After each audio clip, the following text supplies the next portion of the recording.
Donc Brice Perrandiau est, comme je vous l'ai dit, chargé de recherche à l'INSERM. Il travaille dans mon laboratoire depuis presque une dizaine d'années, en tout cas, oui, à peu près. Son sujet, il vient de l'INRA et de la génétique des lactobacilles. Il a voulu s'intéresser plutôt aux pathogènes et au-delà des pathogènes, à la façon dont les muqueuses se défendent contre l'infection par les pathogènes, en particulier invasifs, d'où cet intérêt qu'il a porté assez rapidement à des molécules produites par les cellules épithéliales qu'on appelle les peptides antimicrobiens, qui régulent l'équilibre des flores intestinales et qui sont éventuellement des antibactériens puissants en présence de pathogènes. Donc l'objectif là est de vous montrer la question posée, comme on fait d'habitude, et les réponses qu'on essaye ou que les chercheurs essayent d'y apporter, en particulier là dans la compréhension des mécanismes de régulation d'expression de ces peptides, de façon à pouvoir éventuellement manipuler cette régulation et augmenter les résistances innées des muqueuses. C'est ça, hein, à peu près. Okay. Donc, bonsoir à tous. Effectivement, Philippe, cette année, je fête un anniversaire, mon 10e anniversaire passé au sein de l'unité de Philippe Sansonetti à l'Institut Pasteur. Et donc, je souhaite te remercier pour la confiance et le soutien que tu portes au développement de cette thématique. Donc bonsoir, mon nom est Brice Perrandiau, je suis chargé de recherche à l'INSERM. Je travaille donc à l'Institut Pasteur dans l'unité dirigée par le professeur Sansonetti.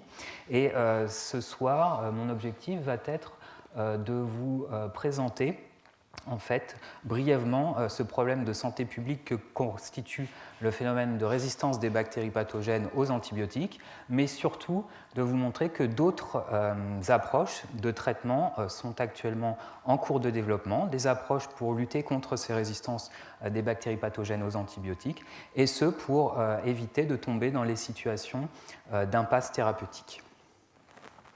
Alors, les antibiotiques ont permis de faire considérablement reculer la mortalité associée aux maladies infectieuses au cours du XXe siècle. Donc, cependant, leur utilisation massive et répétée a conduit à l'apparition de bactéries résistantes à ces médicaments. Alors, ces résistances peuvent s'exprimer face à un seul type d'antibiotique, ou elles peuvent être face à plusieurs types d'antibiotiques. On parle alors de multirésistance, voire plus rarement, ces bactéries résistantes peuvent l'être face à l'ensemble des antibiotiques actuellement développés, et on parle alors de tautorésistance. Alors, cette résistance des bactéries pathogènes peut être de deux types. Elle peut être soit naturelle, à savoir qu'elle provient de mutations ponctuelles dans un ou plusieurs gènes de leur génome, ou alors ces résistances peuvent être acquises, à savoir qu'elles viennent de l'acquisition, de l'incorporation de gènes de résistance chez ces bactéries, et ces gènes de résistance proviennent de l'environnement de ces bactéries. Alors, ponctuelles au départ, ces résistances sont devenues préoccupantes et conduisent actuellement à la mise en place de diverses stratégies afin d'éviter les situations d'impasse thérapeutique. Et de la sorte, en fait, une utilisation un peu plus raisonnée des antibiotiques en France a permis, par exemple, de faire reculer la résistance des staphylocoques dorés à la méticilline de 33% en 2001, près d'une souche sur 3, à plus que 21% en 2010. On est retombé donc à une souche sur 4. Également, une utilisation plus raisonnée des antibiotiques a permis de faire reculer donc celle des pneumocoques résistants à la pénicilline, qui était quasi inexistante au début des années 90 et qui a bondi à 48% en 2002, donc près d'une souche sur 2, à les faire reculer à 27% en 2013, donc plus qu'une souche sur 3. Donc actuellement, les problèmes viennent surtout des pseudomonas qui sont résistants au carbapénène à hauteur de 20%, ou bien encore des acinetobactères qui sont résistants actuellement à peu près à hauteur de 11% à l'imipénène, mais surtout des Escherichia coli et des Klebsiella qui sont résistants aux céphalosporines de troisième génération à hauteur de 7%. Alors, il existe en fait, ce phénomène de résistance est un phénomène mondial, et il existe en fait une grande disparité entre les pays du Nord et les pays du Sud avec un gradient. Et par exemple, on observe concernant les staphylocoques dorés résistants à la méticilline, un gradient qui varie de 1% dans les pays du nord de l'Europe à 25% dans les pays du sud. Donc les praticiens hospitaliers et les praticiens de santé se retrouvent donc face à un problème, une lutte sans fin pour résister face à ces bactéries pathogènes multirésistantes aux antibiotiques. Et en fait, la seule échappatoire ou les seuls échappatoires possibles sont en fait de réduire la consommation d'antibiotiques ou de les utiliser de manière un peu plus raisonnée afin de baisser cette pression de sélection sur ces bactéries pathogènes, mais aussi de développer de nouveaux antibiotiques et de les commercialiser, et enfin de développer de nouvelles voies thérapeutiques. Et donc c'est en ce sens que nous travaillons à l'Institut Pasteur ces dernières années dans l'équipe du professeur Sansonetti afin de proposer une approche alternative ou complémentaire aux antibiothérapies actuelles en réponse à la résistance croissante des bactéries pathogènes, et ce afin de prévenir les infections bactériennes. Alors l'objectif de notre projet est de développer une stratégie nouvelle ne ciblant plus la bactérie pathogène, mais son hôte via la stimulation de sa réponse immunitaire endogène, et ce via l'induction de l'expression des peptides antimicrobiens. Donc en effet, les thérapies actuelles ciblent directement la bactérie pathogène. Donc nous, notre approche est tout autre et vise à stimuler les défenses endogènes d'un individu qui, en retour, sera plus à même à combattre une infection bactérienne.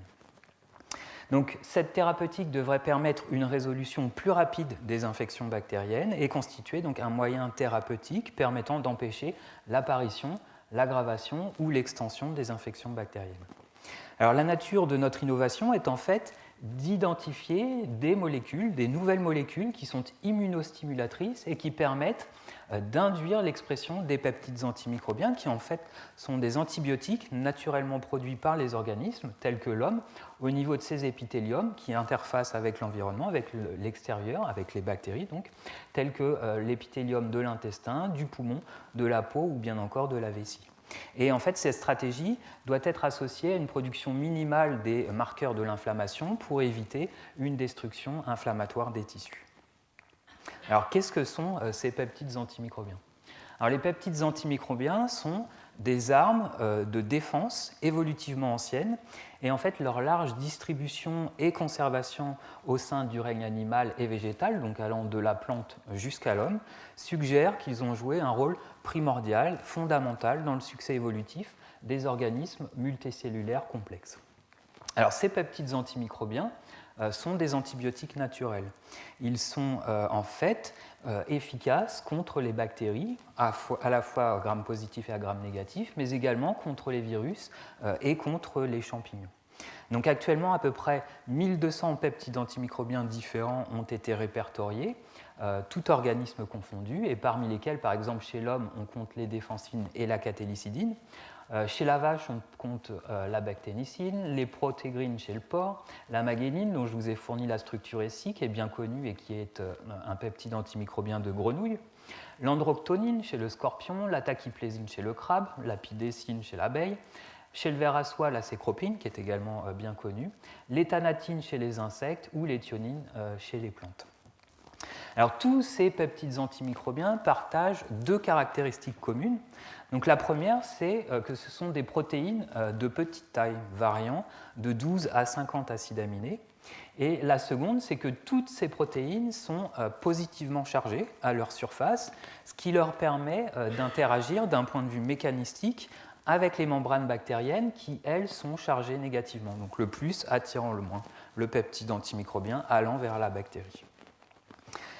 Alors, ces peptides antimicrobiens sont des produits sécrétés en différents sites de ces organismes, tels que les épithéliums chez l'homme ou bien encore l'hémolymphe chez l'abeille. Enfin, ces peptides antimicrobiens peuvent être de deux types. Ils peuvent être bactéricides, à savoir qu'ils tuent directement la bactérie, qu'ils la lysent par opsonisation, ou bien encore, ces peptides antimicrobiens peuvent être bactériostatiques, à savoir qu'ils ne tuent pas la bactérie, mais qu'ils stoppent ou limitent la croissance bactérienne. Et à titre d'exemple, je vous ai fourni ce cliché qui a été obtenu en microscopie électronique, qui montre en fait l'effet d'une catélicidine de vache sur la bactérie pathogène Pseudomonas aeruginosa. Et donc on observe en fait à la surface de la bactérie des protusions qui sont le fait du peptide antimicrobien, qui en fait finissent par déstabiliser la membrane bactérienne et par induire sa lyse et donc la tuer. Alors chez l'homme, les muqueuses peuvent être de deux types. Elles peuvent être soit constamment exposées aux bactéries, commensales ou pathogènes, aux champignons et aux virus, donc comme au niveau de l'intestin ou de la peau, ou ces épithéliums peuvent être microbiologiquement stériles, mais sous la menace permanente d'infections comme au niveau du poumon ou de la vessie. Donc dans les deux cas, en fait, ces épithéliums et plus particulièrement les cellules épithéliales, produisent et sécrètent des peptides antimicrobiens tels que les défensines et les catélycidines. Donc, à titre d'exemple, je vous ai fourni cette coupe histologique de tissu intestinal humain, où en fait on voit ici en rouge ces peptides antimicrobiens produits et sécrétés par les cellules épithéliales sous-jacentes, ici marquées en bleu. En fait, ces peptides forment une sorte de rempart, un bouclier à la surface de l'épithélium, ce qui le protège des bactéries qui peuplent la lumière intestinale qui est marquée ici en blanc. Donc, ces peptides antimicrobiens, grâce à leur large spectre d'activité antimicrobienne, mais aussi à leur fonction protectrice additionnelle, eh bien, ces peptides ils participent au maintien de l'homéostasie des muqueuses en protégeant les épithéliums de la colonisation microbienne.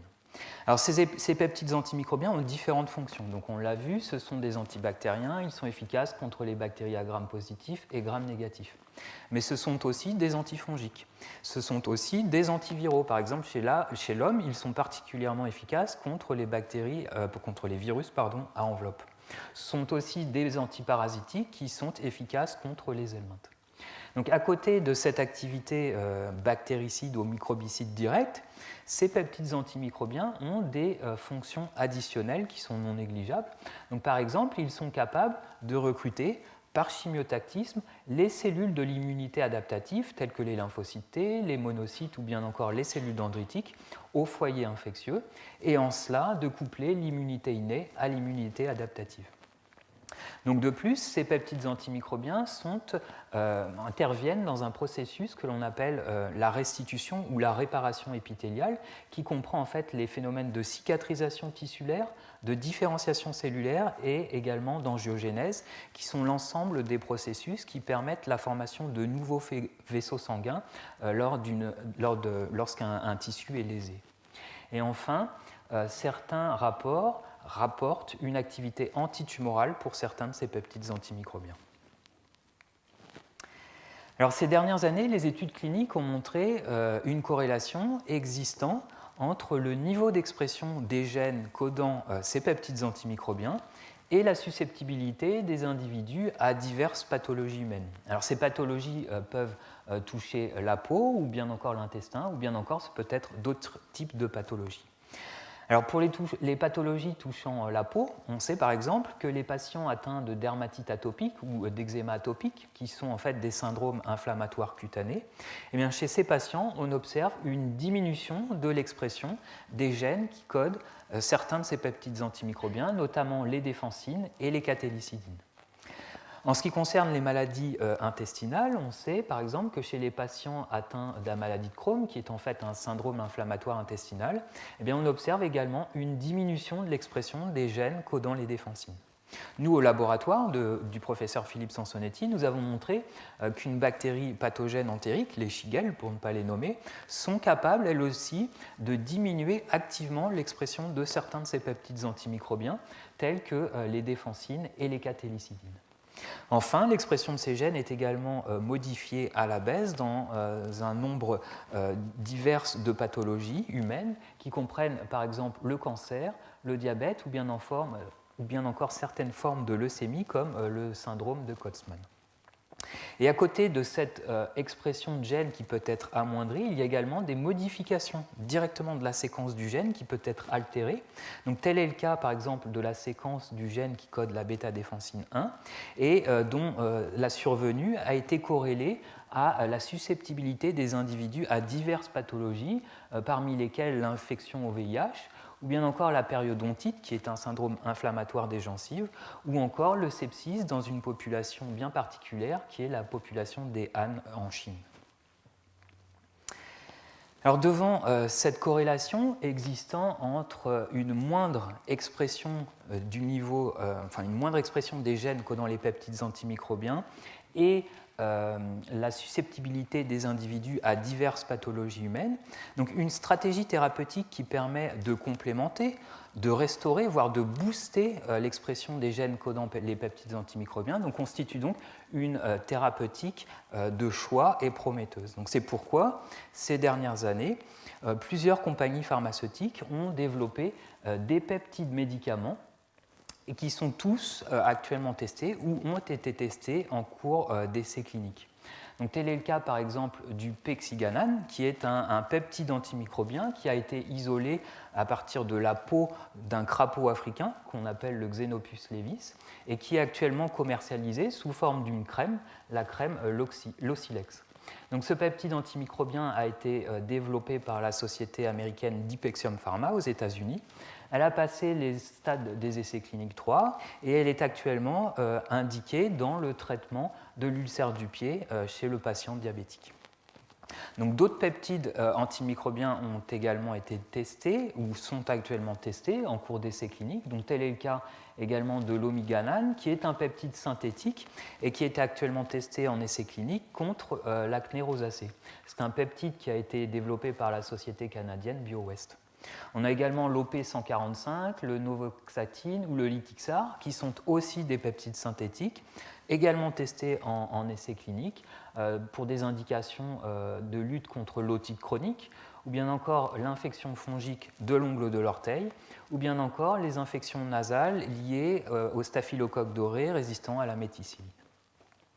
Alors avec le recul de ces dernières années, en fait, le problème principal qui émerge de ces peptides médicaments est en fait que leur efficacité reste limitée du fait de leur manque de stabilité au cours du temps, une fois qu'ils sont délivrés et ingérés chez le patient, mais également du fait qu'ils sont dilués au foyer infectieux, là où ils sont requis pour être efficaces, et ce, du fait de leur mode d'administration qui est en fait soit topique, soit oral ou soit systémique. Donc c'est pourquoi nous, notre approche à l'Institut Pasteur, elle est tout autre et elle ne vise donc pas à délivrer un peptide exogène dans un organisme, mais plutôt à stimuler l'expression de ces peptides endogènes, donc de l'organisme, et ce via l'utilisation de molécules immunostimulatrices. Et en fait, cette stratégie requiert une fine connaissance de la régulation de l'expression de ces gènes de peptides antimicrobiens chez l'homme. Donc c'est pourquoi, en fait, ces dernières années, à l'Institut Pasteur, nous travaillons à la question suivante.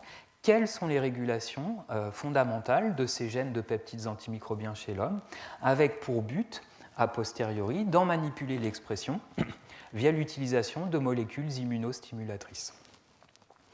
Alors, cela constitue notre projet de recherche, et donc c'est un projet de recherche qui se développe en 4 parties.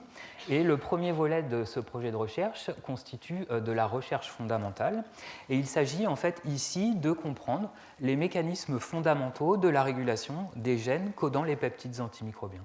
Donc il s'agit dans un premier temps de déchiffrer les régulations des gènes de ces peptides antimicrobiens chez les cellules épithéliales de l'homme. Alors, ces régulations peuvent être de 2 types. Ce peut être des régulations génétiques qui donc ont lieu au niveau du gène du peptide antimicrobien, ou ces régulations peuvent être épigénétiques, à savoir qu'elles s'effectuent au-delà de la séquence du gène. Il s'agit aussi d'identifier de nouveaux acteurs de la régulation des gènes de peptides antimicrobiens par une approche bien précise qui est en fait une extinction ciblée de chacun des gènes du génome humain, donc chacun des 20 000 gènes du génome humain, et ce par criblage à haut débit, pour voir quels sont ceux qui sont spécifiquement impliqués dans la régulation de ces gènes codant ces peptides antimicrobiens. Et l'idée en fait est de mieux caractériser les cascades de signalisation qui sont en fait les autoroutes amenantes à l'expression des gènes de peptides antimicrobiens, mais également les facteurs de transcription qui, eux, sont les véhicules conduisant à l'expression des peptides antimicrobiens, et enfin de mieux caractériser les mécanismes épigénétiques qui, eux, sont une sorte de feu tricolore permettant de finement contrôler l'expression de ces gènes antimicrobiens. Alors le second volet de ce projet de recherche est de la recherche technologique. Et donc ici, il s'agit de rechercher via des approches automatisées, robotisées, à grande échelle, au niveau de plateformes de criblage à haut débit, eh bien de rechercher de nouvelles molécules stimulatrices de l'induction de l'expression de ces gènes codant les peptides antimicrobiens. Donc il s'agit en fait pratiquement d'identifier de nouvelles molécules dans des banques de molécules contenant des milliers, voire des millions de composés, eh bien, les molécules qui spécifiquement permettent d'induire l'expression des gènes codant ces peptides antimicrobiens. Alors ces molécules peuvent être de différents types. Donc ce peut être des molécules synthétiques, à savoir qu'elles sont issues de la chimie humaine, ou bien encore ce peut être des molécules naturelles, à savoir qu'elles proviennent de la nature, donc soit des plantes ou soit des micro-organismes comme l'a cité le professeur Sansonetti, ou bien encore ce peut être des molécules médicaments qui sont déjà autorisées et mis sur le marché, mais pour une indication thérapeutique qui est autre que celle d'induire l'expression des peptides antimicrobiens. Et donc cette partie de notre projet de recherche est un partenariat entre académiques et industriels et implique l'Institut Pasteur de Paris, l'Institut Pasteur de Séoul en République de Corée et l'industriel Sanofi. Alors la troisième partie de notre projet de recherche est de la recherche translationnelle. Et en fait, ici, il s'agit de caractériser l'efficacité des molécules immunostimulatrices précédemment identifiées lors des campagnes de criblage à haut débit. Donc il s'agit ici de valider in vitro l'activité de ces molécules immunostimulatrices sur l'expression et sur l'induction de l'expression des gènes de peptides antimicrobiens, et ce en modèle cellulaire via l'utilisation de lignées de cellules humaines que l'on cultive couramment au laboratoire. Il s'agit aussi, dans un deuxième temps, de développer des modèles pour évaluer ex vivo ou in vivo les molécules identifiées et, in fine, sélectionner les futurs candidats médicaments. Alors, ces modèles doivent se rapprocher au plus près de la physiologie humaine et doivent surtout permettre de répondre aux questions suivantes. Donc, d'étudier en fait leur effet stimulateur sur l'expression des gènes de peptides antimicrobiens. Mais ces modèles doivent également permettre une analyse du profil inflammatoire induit par ces molécules immunostimulatrices. Ces modèles doivent permettre également d'évaluer la toxicité de ces molécules immunostimulatrices. Ils doivent permettre un examen de l'impact des molécules immunostimulatrices sur le microbiote, à savoir sur l'ensemble des bactéries qui peuplent naturellement les épithéliums de l'homme. Et enfin, ces modèles doivent permettre d'apprécier l'efficacité de ces molécules immunostimulatrices sur l'induction des peptides antimicrobiens en conditions infectieuses, à savoir face à une bactérie pathogène. Donc enfin, le dernier volet de notre projet de recherche est un volet clinique.